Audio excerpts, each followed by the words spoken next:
నమస్తే, welcome to బేఆర్కే news. నేను Manoj. Jubilee hills ఉప ఎన్నిక నోటిఫికేషన్ ఇంకా రాకముందే రాజకీయ హీట్ పిక్స్కి చేరింది. అటు బీఆర్ఎస్, ఇటు అధికార కాంగ్రెస్ ఇప్పటికే తమ అభ్యర్థులను ప్రకటించగా కమలంలో మాత్రం ఇంకా నిశ్శబ్దం అలుముకుంది. ఎవరు బీజేపీ అభ్యర్థి అనే ప్రశ్నకు ఇప్పటికీ సమాధానం దొరకకపోవడంతో రాజకీయ వర్గాల్లో ఊహాగానాలు వెలువెత్తుతున్నాయి. అసలు కమలం ఈ పోటీలో భాగస్వామ్యం అవుతుందా, లేక పక్కన నిలబడి వ్యూహాత్మకంగా వ్యవహరించాలనుకుంటుందన్న అనుమానాలు రేకెత్తుతున్నాయి. అక్టోబర్ 13న నోటిఫికేషన్ వెలువడనుండగా నవంబర్ 11న ఓటింగ్ జరగనుంది. కమలం అంతర్గతంగా వ్యూహ రచనలో బిజీగా ఉందని, సరైన అభ్యర్థి ఎంపిక కోసం కేంద్ర హైకమాండ్ మౌనంగా పరిశీలన చేస్తుందని రాజకీయ విశ్లేషకులు అంటున్నారు. ఎన్నికల షెడ్యూల్ దగ్గర పడుతున్నా కమలం మాత్రం ఇప్పటికీ మౌనవ్రతం విరమించలేదు. అసలు కమలం ఏం ఆలోచిస్తుంది?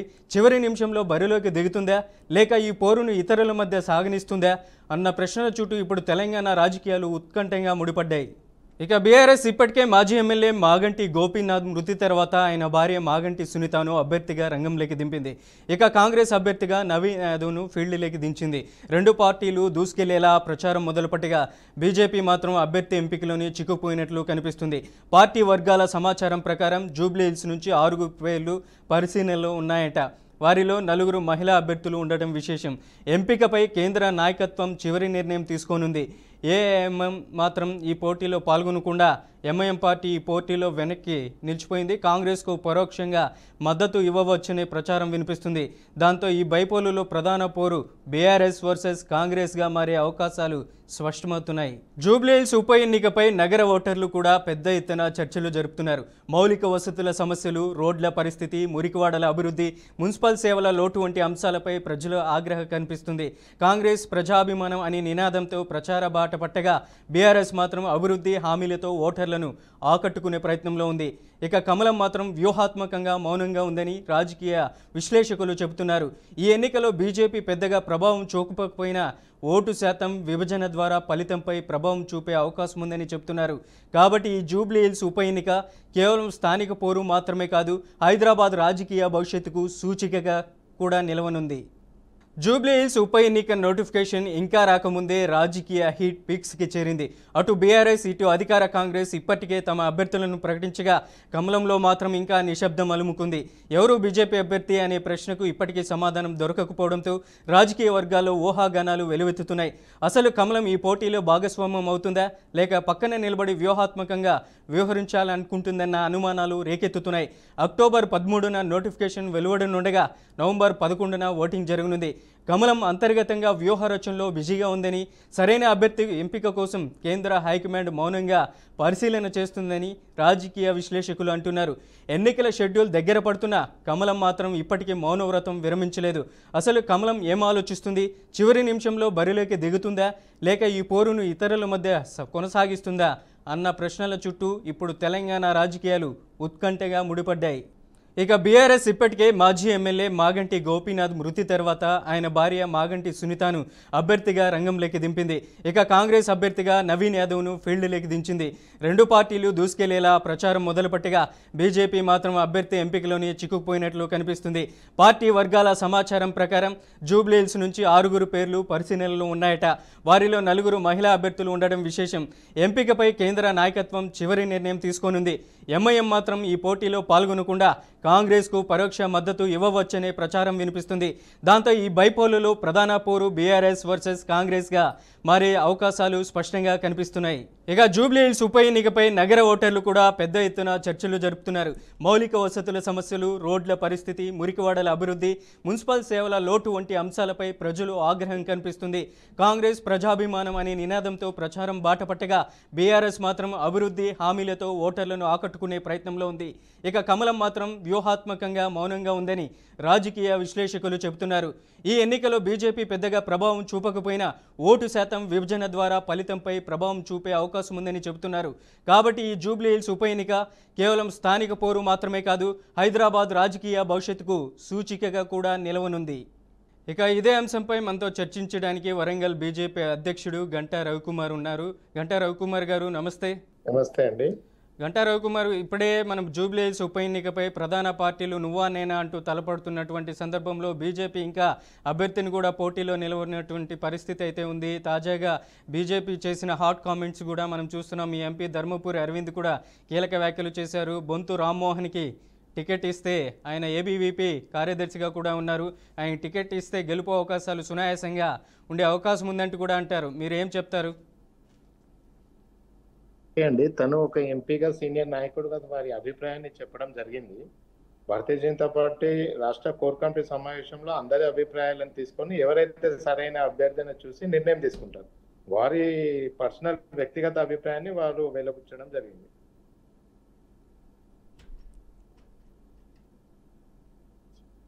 గంటా రవికుమార్ గారు, ఇప్పుడు ఫైనల్గా నామినేషన్ల ప్రక్రియ కూడా ప్రారంభమవుతుంది అక్టోబర్ 13వ తేదీ నుంచి.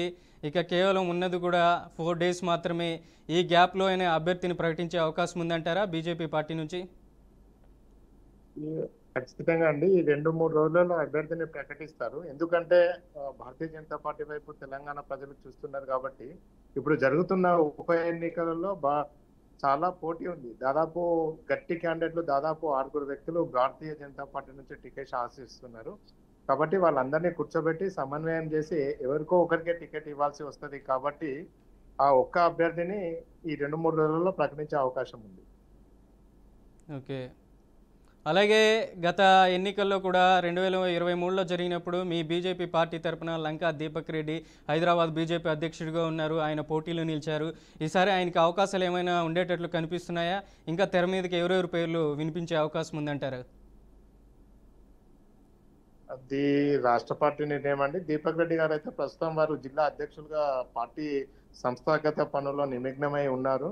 దాదాపు మనకు ఎప్పుడైతే ఉప ఎన్నిక వస్తుంది ఖాయం అన్నప్పటి నుంచి కూడా వారు పార్టీ కార్యక్రమాలు, అదేవిధంగా ప్రజల్లో బూత్ స్థాయిలో కార్యకర్తలను తయారు చేయడంలో నిమగ్నమై ఉన్నారు. అంటే అవకాశం ఉంటే వారికి ఉండొచ్చు, వారు కాకపోతే ఇంకా వేరే వారికైనా రాష్ట్ర పార్టీ నిర్ణయం అండి అది. కానీ వారు కూడా ముందు వరుసలో ఉన్నారు టికెట్ వేటలో. ఓకే. అలాగే మీ భారతీయ జనతా పార్టీలో బీజేపీలో నాయకత్వ సమస్యతో బాధపడుతున్నారా? మీరు మీ పార్టీకి క్యాండిడేట్సే దొరకడం లేదన్నటువంటి సందర్భంలో బీజేపీ ఎంపీ అరవింద్ చేసినటువంటి హాట్ కామెంట్స్ మీద ఇప్పటికే అక్కడికి సంబంధించినటువంటి బీఆర్ఎస్, కాంగ్రెస్ కూడా తీవ్ర విమర్శలు చేస్తున్నటువంటి పరిస్థితి ఉంది. ఏం చెప్తారు? ఎంపీ అరవింద్ గారు క్యాండిడేట్ దొరకట్లేదని చెప్పలేదు. వారు ఫలానా వ్యక్తికి ఇస్తే బాగుంటది అని చెప్పి వారు జస్ట్ వారి యొక్క ఒపీనియన్ చెప్పడం జరిగింది. క్యాండిడేట్ కనుక దొరకకపోతే ఏదో ఒక క్యాండిడేట్ పెట్టి ఎప్పుడో అనౌన్స్ చేసేవాళ్ళం. కానీ క్యాండిడేట్లు ఎక్కువ మంది ఉన్నారు కాబట్టి వాళ్ళందరినీ సమన్వయం చేసి ఒక్కరికే టికెట్ ఇవ్వాలి కాబట్టి ఆ ఆలోచనలో ఉంది. ఈ రోజు భాగ్యనగరం మొత్తం కూడా మనము 49 మంది కార్పొరేటర్లను గెలుచుకున్నాము. అదేవిధంగా భారతీయ జనతా పార్టీకి పట్టున్న హైదరాబాద్. కాబట్టి ఈసారి ఖచ్చితంగా అంటే కాంగ్రెస్ వాళ్ళు ఒక వర్గం యొక్క ఓట్ల కోసము ప్రయత్నం చేస్తున్నారు. కాబట్టి హిందువులందరూ కూడా ఆలోచిస్తున్నారు. ఈరోజు మనము ఖచ్చితంగా హైదరాబాద్ లో మనకి హిందువులందరికీ భద్రత, అదేవిధంగా మౌలిక సదుపాయాలు, మంచి పాలన జరగాలంటే ఖచ్చితంగా జూబ్లీ హిల్స్ లో భారతీయ జనతా పార్టీ ఎమ్మెల్యే ఉంటే బాగుంటుంది అనేది ఒక హిందువులంతా సంఘటితం అవుతున్నారు. కాబట్టి ఈసారి ఖచ్చితంగా వారి అవకాశము ఉంటుంది. అదేవిధంగా ఈ 2-3 రోజులలో భారతీయ జనతా పార్టీ క్యాండిడేట్ ని అనౌన్స్ చేసే అవకాశం ఉంది. అలాగే మీ పార్టీ నుంచి ఇప్పటికే 4 పేర్లు వినపడ్డాయి. రామకృష్ణ, అలాగే దీప, కీర్తిరెడ్డి, విరించి హాస్పిటల్ అధినేత, వాళ్ళ పేర్లు కూడా ప్రధానంగా వినపడినటువంటి పరిస్థితి అయితే ఉంది. జూబ్లీ హిల్స్ టికెట్ మీద రేసులో ఉన్నారు. వీళ్ళందరినీ కాదని తెర మీదకి బొంతు రామ్మోహన్ పేరు ఎందుకు వచ్చింది? ప్రధానంగా మీ పార్టీలో ఈ నాయకులకి టికెట్ ఇస్తే వీళ్ళు పోటీలో గట్టి పోటీ ఇచ్చే అవకాశం లేదనేసే బొంతు రామ్మోహన్ని తెర మీదకి తీసుకొస్తున్నారనుకోవచ్చా? అలాంటిది ఏం లేదండి. జనరల్ గా ఎన్నికల టైంలో బై ఎలక్షన్లు కాబట్టి చాలా మంది ఆశావాహులు ఉంటారు. దాదాపు ఒక జాతీయ పార్టీ భారతీయ జనతా పార్టీ కేంద్రంలో అధికారంలో ఉంది. ప్లస్ ఇక్కడ రాబో తెలంగాణలో కూడా బీజేపీ వైపు ప్రజలు చూస్తున్నారు కాబట్టి ఇప్పుడు కనుక సీటు వచ్చేస్తుంటే భవిష్యత్తులో మంచి రాజకీయం ఉంటుందనే అనేక మంది కాంగ్రెస్ లో ఉన్న టికెట్ ఆశించి ఉన్న వాళ్ళు కావచ్చు, మిగతా బీఆర్ఎస్ నుంచి టికెట్ ఆశించి ఉన్న వాళ్ళు కావచ్చు, వాళ్ళ పేర్లు వినబడుతూ ఉంటాయి. కానీ పార్టీ నిర్ణయించేది పార్టీ సిద్ధాంతం, ఐడియాలజీ ఉన్న వ్యక్తిని, రేపు ప్రజలకు సేవ చేసే గుణం ఉన్న వ్యక్తిని డిఫరెంట్ పారామీటర్స్ లో ఆలోచించుకొని సామాజిక సమీకరణాలు కూడా బేరీజు వేసుకొని క్యాండిడేట్ ని అనౌన్స్ చేసి ఉంటారు. అంటే ఒకరు ఇద్దరు పేర్లు వచ్చినంత మాత్రాన అది మనం వారికే కన్ఫర్మ్ అనేది లేదు. రైట్. అలాగే భారతీయ జనతా పార్టీ తెలంగాణ రాష్ట్ర అధ్యక్షుడిగా రామచంద్రరావుని నియమించారు. ఆయన నియమింపబడ్డ తర్వాత 6 నెలల తర్వాత ఈ జూబ్లీ హిల్స్ ఉప ఎన్నిక ఆయనకు కూడా ప్రతిష్టాత్మకంగా ఉండబోతుంది.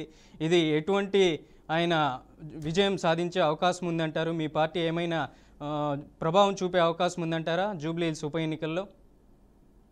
100% అండి. ఇప్పుడు జూబ్లీ హిల్స్ ఎన్నికల్లో గెలిచేది భారతీయ జనతా పార్టీ. మీరు రిజల్ట్ నవంబర్ 11వ తారీఖు చూడండి. రైట్. అలాగే మీరు ఏ హామీల మీద ప్రచారంలో జూబ్లీ హిల్స్ ప్రచారం నిర్వహించే అవకాశం ఉంది? మీ పార్టీ తరపున, బీజేపీ తరపున మేనిఫెస్టోలో ఏమైనా హామీలు ప్రకటించారా?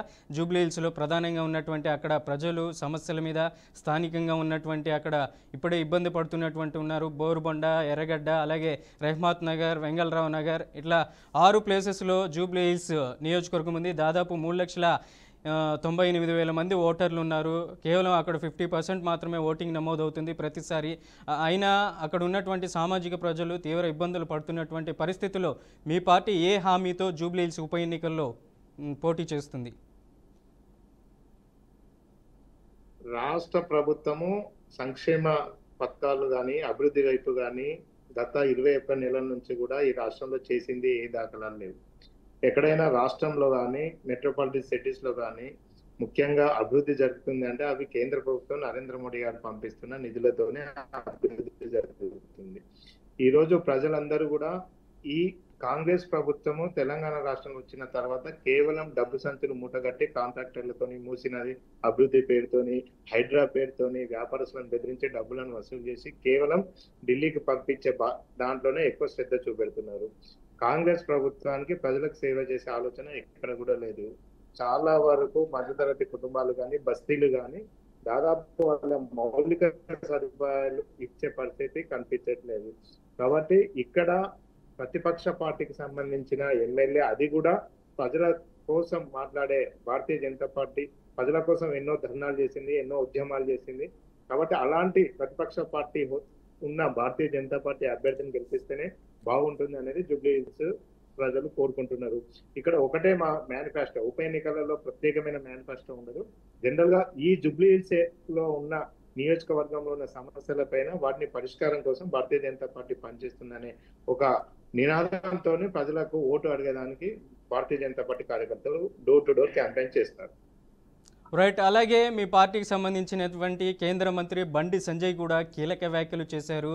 ఎంఐఎం అభ్యర్థిగా బీజేపీ అక్కడ జూబ్లీ హిల్స్లో ఎంఐఎం అభ్యర్థిని నిలబెట్టలేదంటూ కూడా బండి సంజయ్ కీలక వ్యాఖ్యలు చేశారు. ప్రధానంగా ఇది కాంగ్రెస్కి సపోర్ట్ చేయడానికే ఎంఐఎం అక్కడ అభ్యర్థిని, క్యాండిడేట్ని నిలబట్టలేదు అనేసి బండి సంజయ్ వ్యాఖ్యలు చేశారు. ఈ వ్యాఖ్యల్ని ఎలా చూడొచ్చు అంటారు? 100% అండి. ఎంఐఎం వాళ్ళు 100% కాంగ్రెస్ పార్టీకి మద్దతు ఇస్తున్నారు. ఒక వర్గమైన ముస్లిం ఓట్ల కోసం కాంగ్రెస్ ఈ ఆలోచన చేస్తుంది. అదే విధంగా అభ్యర్థి కూడా ప్రొఫైల్ చూస్తే ఆయన గతంలో 2 సార్లు కార్పొరేటర్ గా ఎంఐఎం పార్టీ నుంచి పోటీ చేశారు. అతనికి ముస్లింలతో సత్సంబంధాలు ఉన్నాయి కాబట్టి దాదాపు ఆ ముస్లిం ఓట్ బ్యాంక్ అంతా డైవర్ట్ చేసుకుంటేనే మనం గెలుస్తాము, హిందువులు మనల్ని నమ్మే పరిస్థితి లేదు అని చెప్పేసి కాంగ్రెస్ పార్టీ ఆలోచించే ఎంఐఎం బ్యాక్గ్రౌండ్ ఉన్న అభ్యర్థిని, అదేవిధంగా ఎంఐఎం పార్టీ వాళ్ళతోని ఇక్కడ పోటీలో ఉంచకుండా ఒక ప్లాన్ ప్రకారంగా ఈ కాంగ్రెస్ పార్టీ అభ్యర్థిని అనౌన్స్మెంట్ చేయడం జరిగింది. బండి సంజయ్ గారు ఖచ్చితంగా చెప్పారు, ఎంఐఎం పార్టీ కాంగ్రెస్ రెండే, ఆ రెండు కూడా ఎప్పుడైనా పాలు నీళ్ళలాగా కలిసి ఉండే పార్టీలే అని వారి అభిప్రాయం. అది 100% కరెక్ట్. అలాగే త్వరలో హైదరాబాద్లో జేహెచ్ఎంసీ ఎలక్షన్లు జరగబోతున్నాయి. అందులో భాగంగానే అక్కడ ఎంఐఎం జూబ్లీ హిల్స్లో పోటీ చేయట్లేదు. హైదరాబాద్లో జేహెచ్ఎంసీ ఎలక్షన్లు జరిగితే ఇప్పుడు ఎంఐఎం ఏదైతే జూబ్లీ హిల్స్లో కాంగ్రెస్ అభ్యర్థికి సపోర్ట్ చేస్తే హైదరాబాద్లో జేహెచ్ఎంసీ ఎలక్షన్లో మేయర్ పీఠం ఎంఐఎంకి ఇవ్వచ్చనే వాదనతోనే కాంగ్రెస్ పార్టీ సపోర్ట్ చేస్తుందంటూ కూడా బండి సంజయ్ కీలక వ్యాఖ్యలు చేశారు. ఎలా చూడొచ్చు అంటారు? అదేనండి నేను చెప్తున్నాను కదా, 2 పార్టీలు పాలు నీళ్ళలేక కలిసి ఉన్న పార్టీలు. ఖచ్చితంగా వాళ్ళు ఎంఐఎం సపోర్ట్ కోసమే చూస్తున్నారు. ఈ భాగ్యనగరంలో ఖచ్చితంగా మేయర్ పీఠం కనుక ఒకవేళ ఎంఐఎంకి ఇస్తే ఇక హిందూ కాలనీలు, హిందువులు నివసించే ప్రాంతంలో ఏ వాటర్ రావు, పవర్ ఉండదు, ఎలాంటి మౌలిక సదుపాయాలు, శానిటేషన్ పనులు కూడా జరగవు.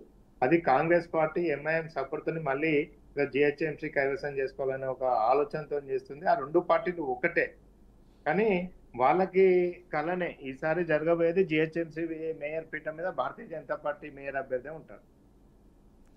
రైట్. అలాగే చూసుకుంటే ఇప్పుడు జూబ్లీహిల్స్ నియోజకవర్గానికి మాగంటి గోపీనాథ్ అకాల మరణంతో అక్కడ ఉప ఎన్నిక అనివార్యమైంది. ఇప్పటికే అక్కడికి సంబంధించినటువంటి బీఆర్ఎస్ తరపున మాగంటి సునీతని బీఆర్ఎస్ అభ్యర్థిగా పోటీలో నిలబెట్టారు. అలాగే కాంగ్రెస్ పార్టీ నుంచి నవీన్ యాదవ్ పేరు కూడా ఫైనల్ అయింది. ఎలా చూడొచ్చు అంటారు? ఈ రెండు పార్టీల మధ్య పోటీ ఉంటుంది అనుకోవచ్చా, లేదంటే మీ పార్టీ కూడా గట్టి పోటీ ఇచ్చే అవకాశం ఉందంటారా? అసలు బీఆర్ఎస్ పార్టీ ఎప్పుడో బీఆర్ఎస్ తీసుకున్నదండి. వాళ్ళని ప్రజలు నమ్మే పరిస్థితిలో లేదు. 10 సంవత్సరాల వారి పరిపాలించి ఎలాంటి అభివృద్ధి చేయలేదు కాబట్టి ఏదో సెంటిమెంట్ మీద, సానుభూతి మీద క్యాండిడేట్ ని అనౌన్స్ చేసి గెలవాలని ఒక ఆలోచన చేస్తున్నారు. కానీ బీఆర్ఎస్ పార్టీకి ఎక్కడ కూడా హైదరాబాద్ నగరంలో ఇప్పుడు ఉనికి లేదు. ఖచ్చితంగా ఈరోజు భారతీయ జనతా పార్టీకి అవకాశాలు మెరుగ్గా ఉన్నాయి. కాంగ్రెస్ పార్టీ, భారతీయ జనతా పార్టీ మధ్యలోనే పోరు ఉంటుంది. అలాగే ఆడ మీరు చెప్తున్నట్టు బీఆర్ఎస్ సంబంధించినటువంటి ఎవరైతే గతంలో ఉన్నటువంటి మాగంటి గోపీనాథ్, ఆయన 3 సార్లు ఎమ్మెల్యేగా గెలిచారు. ఎన్నో అభివృద్ధి కార్యక్రమాలు, ఎన్నో సంక్షేమ కార్యక్రమాలు జూబ్లీహిల్స్ నియోజకవర్గంలో ప్రవేశపెట్టారనేసి కూడా అక్కడ పెద్ద ఎత్తున ప్రచారం జరుగుతుంది. గత నెల రోజుల నుంచి అందరికంటే ముందుగా బీఆర్ఎస్ పార్టీని జూబ్లీహిల్స్ ఎమ్మెల్యే అభ్యర్థిగా ప్రకటించినప్పటి నుంచి హరీష్ రావు కావచ్చు, అలాగే కేటీఆర్ కూడా సుడిగాలి పర్యటన చేస్తున్నటువంటి సందర్భంలో ఈ వ్యాఖ్యలు కూడా చేశారు. ఇప్పుడు కాంగ్రెస్ ఇచ్చినటువంటి హామీలు అమలు చేయలేదు.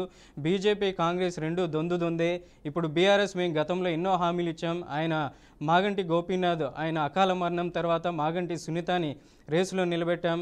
ఏదైతే మాగంటి గోపీనాథ్ గారు ఆయన ఏ సంక్షేమ అభివృద్ధి కార్యక్రమాల్లో జూబ్లీహిల్స్లో ప్రజలకు చేశారో, అలాగే మాగంటి సునీత కూడా మీ ముందరికి ఉంటారు. మీకు ఎప్పుడైనా ఏ సమయంలోనైనా మీరు ఏమైనా చెప్పుకోవచ్చు. ఏమున్నా కూడా, ఏ కార్యక్రమాల్లో అయినా కూడా అక్కడ చెప్పడం జరిగింది ప్రధానంగా బీఆర్ఎస్ పార్టీ. ఏం చెప్తారు దీని గురించి? ఇప్పుడు గోపీనాథ్ గారు చేసిన పనులు, గోపీనాథ్ గారు అయితే ఇప్పుడు అభ్యర్థి కాదు కదా. ఎంతైనా వారి కుటుంబం నుంచి వచ్చారు. వారి ఆలోచనలు, వాళ్ళ సేవా దృక్పథం వాళ్ళ బాధ్యత ఉండాలనేది ఏం లేదు. వారిని చూపెట్టి వీళ్ళు గెలవాలనుకోవడం తప్పు ప్రయత్నం. ఎందుకంటే జూబ్లీహిల్స్ ఓటర్లు చాలా వరకు చదువుకున్న వాళ్ళు, మేధావులు ఉన్నారు కాబట్టి గోపీనాథ్ గారు పోటీలో ఉంటే అది వేరే. వారు లేనప్పుడు మనం ఆ ప్రశ్న దానికి మాట్లాడుకోవడమే వృధా ప్రయాసం. కానీ ఎక్కడైనా ఉప ఎన్నికలు జరిగినప్పుడు బీఆర్ఎస్ పార్టీ ప్రభుత్వంలో ఉన్నప్పుడు హరీష్ రావు గారు కానీ, కేటీఆర్ గారు కానీ వెళ్ళి అధికార దుర్వినియోగం చేసి, అదేవిధంగా అక్కడ ఉన్న ఓటర్లను, కుల సంఘాలను, కీ ఓటర్స్ ను, పెద్ద మనుషులను, వ్యాపారస్తులను బెదిరించి ఉప ఎన్నికలు గెలిచిన చరిత్ర బీఆర్ఎస్ పార్టీ. ఇప్పుడు వారి చేతిలో అధికారం లేదు. ఎంతగానో హరీష్ రావు గారు, కేటీఆర్ గారు ప్రయత్నం చేసినా కూడా ప్రజలు నమ్మే పరిస్థితి లేదు. కాబట్టి ఈ ఉప ఎన్నికల్లో బీఆర్ఎస్ పార్టీ వారికి ఉన్న సిట్టింగ్ స్థానం ఏదైతే ఉందో అది కోల్పోవడం పక్కా జరుగుతుంది. రైట్. అలాగే ప్రధాని మనం చూసుకుంటే కాంగ్రెస్ అభ్యర్థిగా కూడా నవీన్ యాదవ్ పేరుని డిక్లేర్ చేశారు. నవీన్ యాదవ్ కూడా ఇప్పుడు ప్రచారంలో ఆయన 2 రోజుల నుంచి టికెట్ కన్ఫర్మ్ అయిన తర్వాత ప్రచారంలో దూసుకుపోతున్నటువంటి పరిస్థితి ఉంది. తాజాగా అక్కడ చూసుకుంటే ఆయన కూడా యాదవ సామాజిక వర్గానికి సంబంధించినటువంటి ఓట్లు కావచ్చు, ముస్లిం ఓట్లపైనే ప్రధానంగా ఆధారపడినటువంటి పరిస్థితి ఉంది. అలాగే మీ పార్టీ ఏమి అక్కడ జూబ్లీహిల్స్ ఉప ఎన్నికల్లో ఏం చెప్పి ఓట్లను కొల్లగొట్టే అవకాశం ఉందంటారు? ఒకటే అండి, మాకు గత 11 సంవత్సరాల నుంచి నరేంద్ర మోడీ గారి నాయకత్వంలో కేంద్రం, భారతదేశం ఎట్లా అభివృద్ధి జరుగుతుంది. ఎక్కడైనా భారతీయ జనతా పార్టీ రాష్ట్ర ప్రభుత్వాలు ఎక్కడ కూడా అవినీతితో కూడుకున్న పరిపాలన చేయవు. ప్రజల సంక్షేమం కోసము హార్నిషల్ పనిచేసే పార్టీ కార్యకర్తలు, నాయకులు భారతీయ జనతా పార్టీ వైపు ఉంటారు. ఇది వాళ్ళకు కేంద్ర ప్రభుత్వంలో అది ప్రజలందరూ కూడా చూస్తున్నారు. ఈరోజు నరేంద్ర మోడీ గారి నాయకత్వంలో దేశము ఒక విశ్వగురు స్థాయికి అభివృద్ధి వైపుకు వెళ్తుంది. అదే ఆ సిద్ధాంతం బేస్ తోని నడుస్తున్న పార్టీ భారతీయ జనతా పార్టీ. కాబట్టి ఈరోజు తెలంగాణ రాష్ట్రంలోని ప్రజలు కూడా 10 సంవత్సరాలు బీఆర్ఎస్ పార్టీ పాలన చూసాము, 22 నెలలు కాంగ్రెస్ పాలన చూసాము. ఎక్కడ కూడా అభివృద్ధి లేదు. ఎవరికి వాళ్ళు లక్షల కోట్లు సంపాదించుకోవడం మీదనే వాళ్ళ అధికారంలో ఉన్నాం, భవిష్యత్తులో మళ్ళీ అధికారం రాము అనే దానిపైన ఎక్కువ శ్రద్ధతో పనిచేస్తున్నారు. కానీ అలాంటి ఆలోచన భారతీయ జనతా పార్టీకి ఉండదు. భారతీయ జనతా పార్టీ యొక్క సిద్ధాంతం బేస్ ఏంటంటే ఫస్ట్ దేశము, తర్వాత పార్టీ, తర్వాతనే ఇండివిజువల్ అనే ఒక సిస్టమ్ తోని నడిచే పార్టీ, క్రమశిక్షణ గల పార్టీ. కాబట్టి ఈ నినాదము ఈ రోజు మా బూత్ స్థాయి కార్యకర్తలు ఓటర్ల దగ్గర తీసుకెళ్తారు. ప్రజలు కూడా ఇదే నమ్ముతారు. కాబట్టి మాకు వ్యక్తి అనౌన్స్మెంట్ కన్నా ఈ రోజు మేము డోర్ టు డోర్ క్యాంపెయిన్ ఒకసారి పర్ఫెక్ట్ గా ఒక క్యాంపెయిన్ అయిపోయింది జూబ్లీహిల్స్ లో. కాబట్టి మొదటగా ఓటర్లను అడి ఓటర్ల దగ్గరికి వెళ్ళి ఓటు అడిగింది భారతీయ జనతా పార్టీ.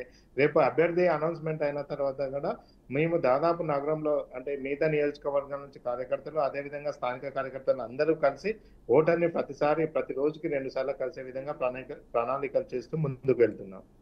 అలాగే సామాజిక వర్గాల వారీగా చూసుకుంటే ఇప్పటికే జూబ్లీ హిల్స్లో బీఆర్ఎస్ తరపున కమ్మ సామాజిక వర్గానికి సంబంధించినటువంటి మాగంటి సునీత, ఆమె కమ్మ సామాజిక వర్గానికి సంబంధించినటువంటి నాయకురాలు. ఇంకా కాంగ్రెస్ అభ్యర్థి చూసుకుంటే నవీన్ యాదవ్, యాదవ సామాజిక వర్గం, బీసీకి సంబంధించినటువంటి వర్గం. మీ పార్టీ ఏ సామాజిక వర్గాన్ని నిలబెట్టే అవకాశం ఉందంటారు? ఇది రాష్ట్ర పార్టీ కోర్ కమిటీలో నిర్ణయం చేసుకొని రాష్ట్ర నాయకులు తీసుకునే నిర్ణయం అండి. అది మేము చెప్పడానికి లేదు. అక్కడ ఉన్న పరిస్థితులను బట్టి, అక్కడ ఉన్న నాయకులను బట్టి అది రాష్ట్ర పార్టీ తీసుకునే నిర్ణయం. రైట్. గంటా రవికుమార్ గారు, మీ విశ్లేషణ అందించినందుకు ధన్యవాదాలు. ధన్యవాదాలండి. Thank you. జూబ్లీ హిల్స్ ఉప ఎన్నికకు సంబంధించి ఇప్పటికే నోటిఫికేషన్ విడుదలైంది. నవంబర్ 11వ తారీఖున ఎన్నికలు జరిగింది. నవంబర్ 14న జూబ్లీ హిల్స్ ఎన్నికల ఫలితాలు రిలీజ్ కానున్నాయి. ఇప్పటికే ప్రధాన పార్టీలైనటువంటి ఇప్పటికే అభ్యర్థులను కూడా ప్రకటించింది. బీఆర్ఎస్ తరపున మాగంటి సునీతని, అలాగే కాంగ్రెస్ పార్టీ నుంచి నవీన్ యాదవ్ పేర్లు ఖరారయ్యాయి. ఇక బీజేపీ నుంచి ఎవరిని అభ్యర్థిగా నిలబెడతారనేది వేచి చూడాల్సినటువంటి పరిస్థితి అయితే అక్కడ జూబ్లీ హిల్స్ నియోజకవర్గంలో కనపడుతుంది. ఇది ఇవాల్టి బీఆర్కే న్యూస్ ఇన్ డెప్త్. రేపటి బీఆర్కే న్యూస్ ఇన్ డెప్త్లో మళ్ళీ కలుద్దాం. చూస్తూనే ఉండండి బీఆర్కే న్యూస్.